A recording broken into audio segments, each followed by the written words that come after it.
Jed, thoughts on opening day 2025? Yeah, no, it's a different opening day. That's a lot of fun. Obviously, it's a crazy environment. I think, soon enough this place will be full. It's 2 hours before the game. So just looking forward to getting started. And, feels like we've been over here for a while. It's been enjoyable. It's been a great experience for the guys. But it's now time to play. And let's enjoy opening day and let's get after it. Thoughts on Shota, first pitch of the game against Shohei? Yeah, I mean, I'm expecting a swing. I'm not going to lie. I think that there's going to be a lot of, I don't know if there's flash bulbs anymore with cell phones, but it's going to be kind of a made-for-TV event. And, I think that the fans are here to watch those guys go at each other. I think, Yamamoto and Seiya is another great matchup, and it's really fun for everyone to get to watch those matchups, and that's why we're here. What have you thought of just the way Shota and Seiya have really handled everything that comes with this whole thing, especially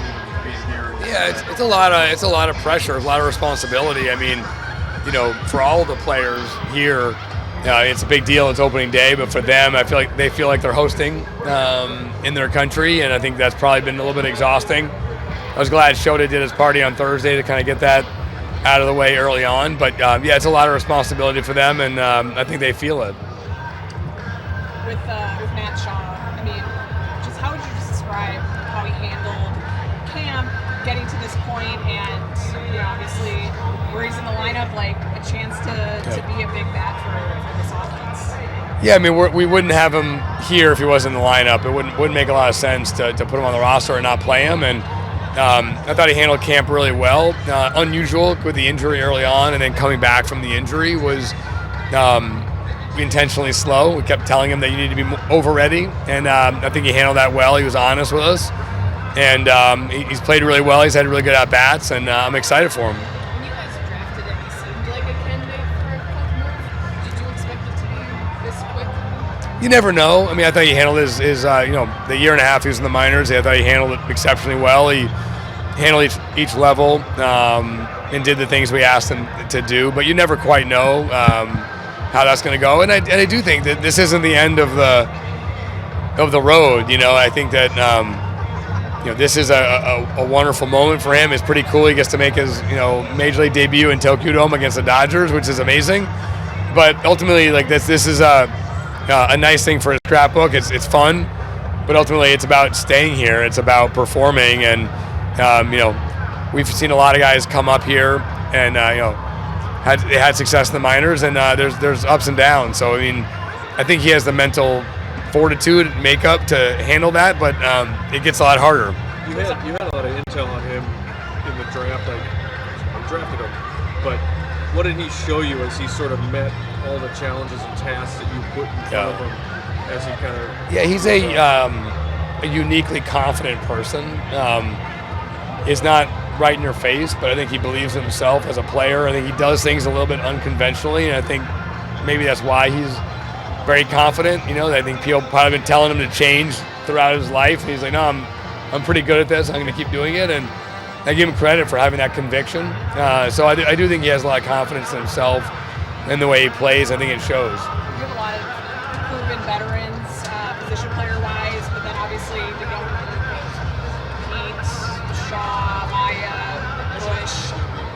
When you look at that younger group, how much do you think they can be the X factor for what you guys accomplished this year? Yeah, I've said it to you guys so many times that I think ultimately it's really about having guys outperform their expectations, right? If we want to be as good as we think we can be, you're going to have some exceptional seasons, and those are guys. All those guys individually have the ability to do that. So I think those guys provide some positive, variability on our roster, and hopefully they go out and have really good seasons starting now.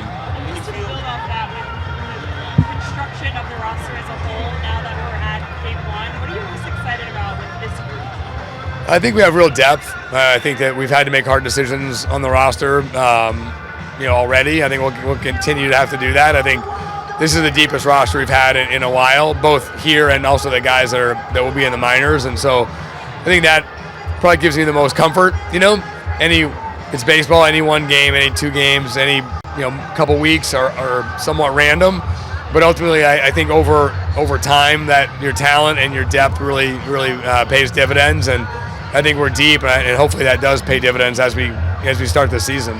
As we approach first pitch, you can kind of feel the enormity of this event. Like, how much does it make you kind of get anxious to get to the postseason again? Get back there.